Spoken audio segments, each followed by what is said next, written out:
We provide hundreds of millions of dollars of aid to the Egyptian government and the Egyptian people. I want to make sure it's a good investment. I want to understand what we're investing in. Egypt does face a serious threat from terrorism, but the unprecedented human rights abuses and political repression practiced by the government since 2013 is fanning the flames rather than putting them out. A World Bank report in 2014 said it clearly. Economic policies in Egypt are not focused on promoting the emergence of fast-growing, high-productivity private sector companies that would generate jobs. Instead, and I'm quoting here, they have worked to preserve insider privileges, leading to growth in sectors that are not labor-intensive. For a long time, economic policies have been skewed toward protecting the privileges of a few, the cronies of the regime. In the Sisi era, it's even fewer than that. It's really, the economic policies are for the benefit of Sisi's own constituency, the military itself. We're seeing a real change in laws, regulations, etc.,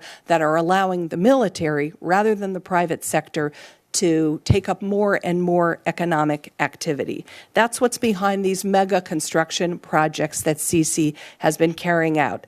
The Suez Canal passage, the new administrative capital he's building in the desert, because this is how the Egyptian military knows how to make money, by building things. Our aid to Egypt had not been very high and then leapt up after the Sadat visit to Jerusalem and the Camp David Accord, and that's 1978. That's 40 years ago. The Middle East has changed, and Egypt's role in the Middle East has changed in that period. The Egypt of that period was really the most influential country, most influential Arab country, and its position on everything was of significance to us. But that's no longer true.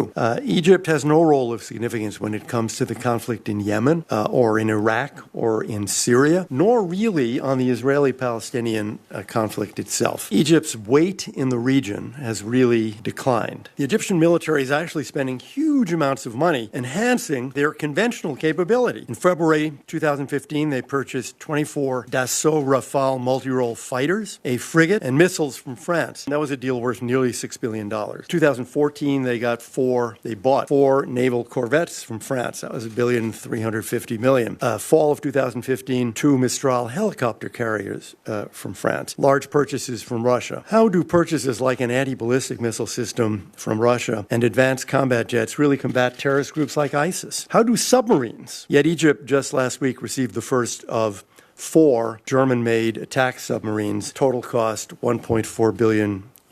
More and more, it looked to us that Egypt is becoming a country that sucks up aid, a lot more from the Gulf states than from us, as you know, contributing very, very little to regional security and treating the aid as an entitlement that simply must continue and continue and continue. Yes, they are engaged with ISIL in the Sinai, but as we've heard, in ways that probably make the problem steadily worse rather than better. Just how counterproductive the tactics are. This is basically a window into a strategy in which young men who may or even may not be members of ISIS are rounded up, executed in cold blood, and then passed off as casualties in a battlefield fight so that the army can look good. We know from history that is the way to lose a fight like this, not to win. Almost any observer of the Sisi government, I think, would agree that over the last 2 or 3 years, the primary priority of the Egyptian military and of General Sisi has not been to fight terrorism or to improve governance. It has been to make sure that what happened in 2011, the Tahrir Square rising, something like that can never, ever, ever, ever happen again in Egypt, and that the power of the military over the country's politics and economics is not challenged again. And as a result, they have concentrated as much on persecuting